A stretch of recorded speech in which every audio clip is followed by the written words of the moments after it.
Anna?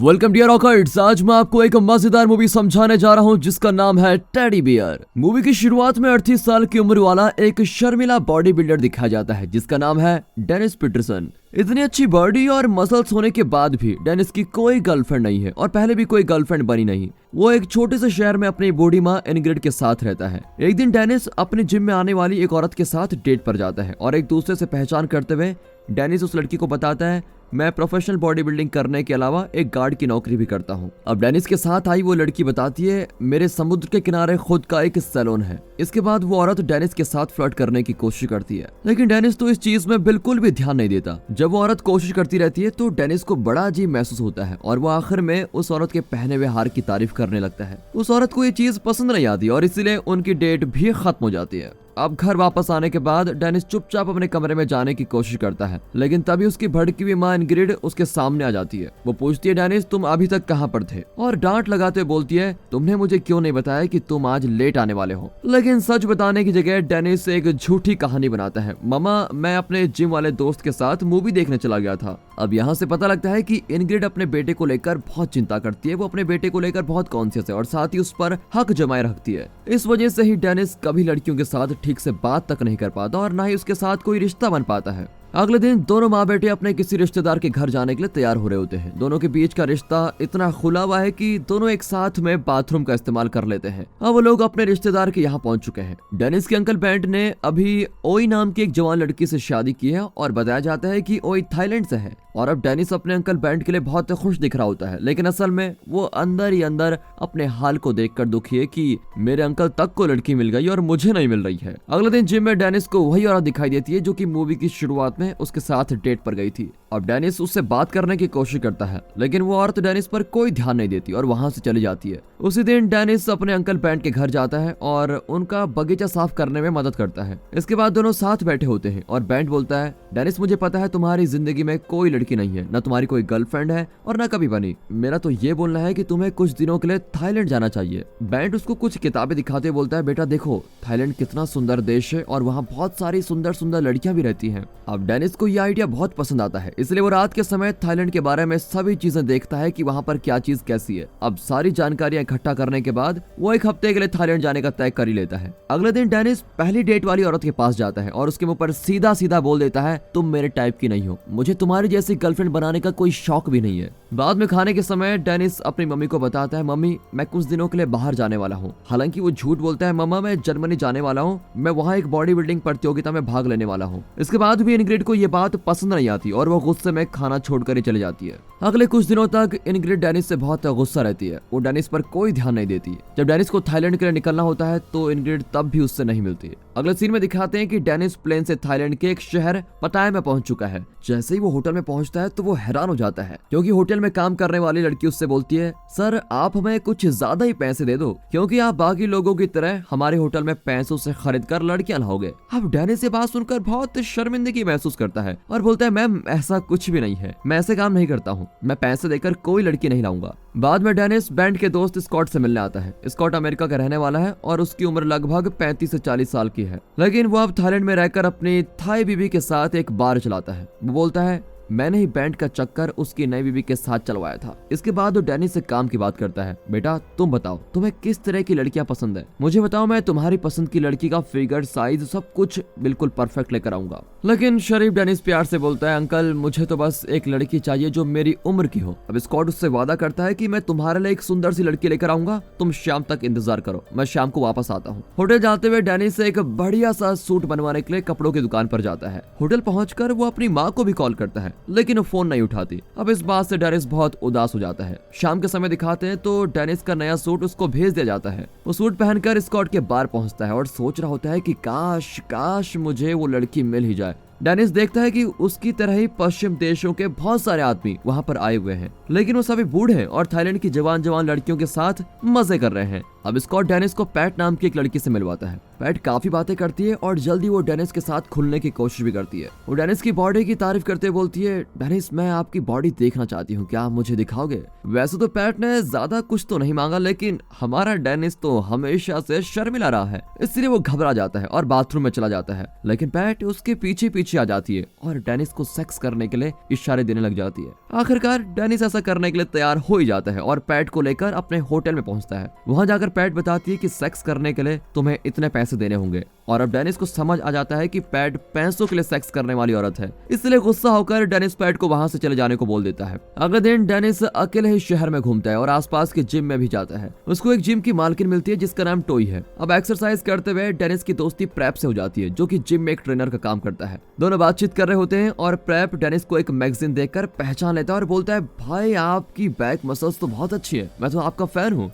Dennis को ये बात सुनकर थोड़ा अच्छा लगता है और मजा भी आता है। और थाईलैंड आने के बाद ये पहली बार है कि जब डेनिस को थोड़ा अच्छा महसूस हुआ है। अब डेनिस के जाने से पहले प्रेप बोलता है, तुम आज शाम को मेरे और मेरे दोस्तों के साथ खाना खाने आ जाओ। हालांकि डेनिस बड़ी आराम से प्रेप को मना कर देता है और शाम के समय स्कॉट के बार में पहुंच ही जाता है। अब कुछ देर बाद ही स्कॉट एक लड़की के साथ आता है और उसको डेनिस से मिलवाता है। ये वाली लड़की भी डेनिस के साथ फ्लर्ट करती है और इधर उधर टच करती है, लेकिन जैसा कि हमें पता ही है, हमारा बॉडी बिल्डर डेनिस दोबारा शर्मा जाता है और इसलिए वहां से निकलकर प्रेप और उसके दोस्तों से मिलने पहुंच जाता है। वहां उसकी टॉय के साथ एक और बार मुलाकात होती है। दोनों के बीच ठीक ठाक बातें होने लगती है और जैसे डेनिस अपने बॉडी बिल्डिंग के शौक के बारे में उसको बताता है, तब उसका शर्माना थोड़ा कम होता है। इसके बाद टॉय बताती है, मेरे पति की मौत 5 साल पहले ही हो गई थी और उनके चले जाने के बाद से मैं खुद जिम को संभालने लगी हूँ।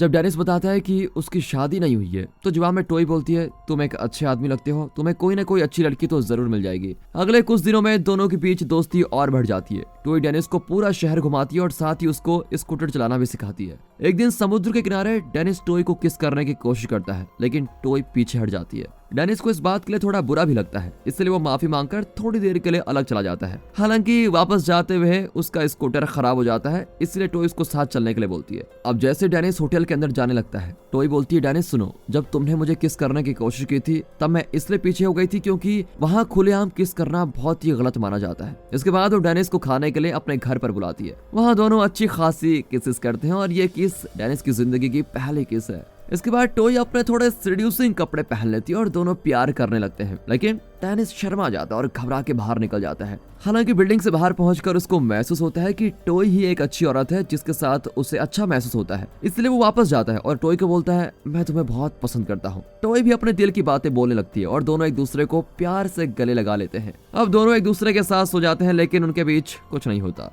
फ्यूचर के कुछ प्लान्स के साथ डेनिस वापस डेनमार्क आता है और इनग्रिड उसको वापस देखकर बहुत खुश होती है। अब इनग्रिड का ध्यान डेनिस के रंग पर जाता है, जो कि बीच पर रहने की वजह से थोड़ा काला हो गया है। डेनिस दोबारा झूठ बोलता है, मम्मी मैं जर्मनी में एक सैलून में गया था और ये उसी की वजह से हुआ है। अपने कपड़े निकालकर वो घर देखने निकल जाता है। फिर वो एक जगह ढूंढ लेता है और अपनी माँ को सब कुछ बताने का तय करता है। अब अगले सीन में दिखाते हैं कि डेनिस अपनी माँ के पास जाकर बैठा हुआ है और बोलता है, मम्मी मैं जर्मनी नहीं गया था, मैं तो बेंट अंकल के बोलने पर थाईलैंड गया था। मुझे वहाँ पर एक अच्छी लड़की मिली है, पर मैं झूठ बोलने के लिए आपसे माफी मांगना चाहता हूँ। इनग्रिड ये बात सुनकर बहुत भड़क जाती है और डेनिस को घर से बाहर निकाल देती है। हालांकि अगले दिन वो डेनिस को वापस बुलाती है और शांति से बैठकर बातें करती है। इनग्रिड पूछती है, क्या तुम टॉय के साथ सोए भी हो? लेकिन डेनिस को बोलता है, मम्मी आपको इस बात से वैसे कोई मतलब नहीं होना चाहिए। ये बात सुनकर इनग्रिड डेनिस पर इल्जाम लगाती है कि डेनिस तुम सिर्फ सेक्स करने के लिए वहाँ पर गए थे। वो चिल्लाते हुए बोलती है, तुमने झूठ बोलकर और ये सब करके मेरा दिल तोड़ दिया है। हालांकि वो आगे ये भी बोलती है, मैं तुम्हें एक ही शर्त पर माफ कर सकती हूँ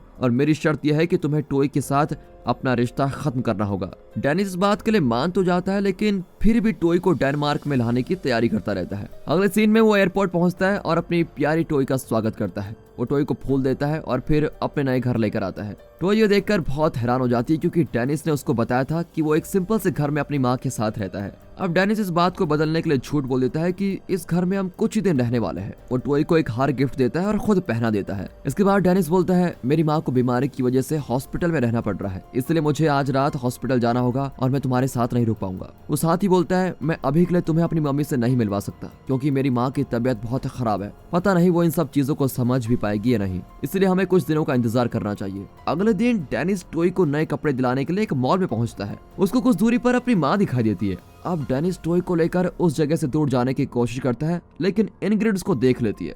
अब बेचारे को अपनी माँ से मिलना ही पड़ता है, इसलिए टॉय भी इनग्रिड से हाई हेलो करती है। इनग्रिड अपने बेटे को किसी औरत के साथ देखकर बिल्कुल हैरान हो जाती है। डेनिस के पास कोई चारा नहीं बचा है, इसलिए वो टॉय की जान पहचान अपनी माँ से करवा ही देता है, लेकिन झूठ बोलता है मम्मी ये बर्ड की साली है और ये थाईलैंड से आई हुई है। ये झूठ कुछ देर के लिए तो सब कुछ ठीक कर देता है, लेकिन कुछ देर में टॉय पूछती है आंटी जी अब आपकी तबीयत कैसी है। इनग्रिड को शक होने लगता है और पूछती है तुम सच सच बताओ कि यहाँ पर चल क्या रहा है। अब डेनिस उसको कोई जवाब नहीं देता और मॉल से जाने की कोशिश करता है। इनग्रिड कुछ देर तक उसके पीछे पीछे आती है और रोककर बोलती है तुम मुझसे दोबारा झूठ बोल रहे हो है ना डेनिस। लेकिन डेनिस उनको साइड करते हुए वहां से निकल जाता है। अब तक जो भी इनग्रिड का व्यवहार रहा वो सब देखकर टॉय बड़ी हैरान हो जाती है और वो पूछती है डेनिस क्या तुम मुझसे कुछ छुपा रहे हो। आखिरकार डेनिस उसको सब कुछ सच सच बता ही देता है और इसके बाद टॉय को घर के नीचे छोड़ देता है। जब वो घर पहुंचता है तो देखता है कि उसकी माँ चोट लगे हुए हाथ के साथ टेबल पर बैठी हुई है। वो अपने कमरे में जाता है और देखता है कि उसका कमरा पूरी तरह से तबाह हो चुका है। अब इस सब की वजह से डेनिस को इनग्रिड से बात करनी ही पड़ती है। इनग्रिड डेनिस पर इल्जाम लगाते हुए बोलती है तुम भी बिल्कुल अपने पापा की तरह हो। वो बताती है कि तुम्हारे पापा ने किसी दूसरी औरत के लिए मुझे छोड़ दिया था और तब तुम पैदा भी नहीं हुए थे। उसके बाद वो पूछती है कि तुम्हारे ये टॉय कब वापस जाने वाली है, लेकिन डेनिस ने तो मन बना के रखा हुआ है और बोलता है मम्मी टॉय अब यहीं रहने आई हुई है और मैं उसी के साथ रहने वाला हूँ। जब कोई चारा नहीं बचता तो इनग्रिड डेनिस पर रोते धोते हुए इमोशनल अत्याचार करने लगती है, लेकिन डेनिस बोलता है मम्मी प्लीज ये सब बंद करो। अब डेनिस ने तय कर लिया है कि वो अकेला और खुद से रहना सीखेगा ताकि वो और ज्यादा मजबूत बन सके। इसके बाद वो अपनी माँ की चोट की पट्टी करता है और अपना सामान पैक करता है। जाने से पहले अपनी माँ को गले लगा लेता है और गाल पर किस भी करता है। इनग्रिड दोबारा पूछती है बेटा प्लीज तुम कहीं मत जाओ, तुम मेरे साथ ही रहो, लेकिन डेनिस वहां से चला जाता है और बोलता है माँ हम लोग जल्द ही मिलेंगे।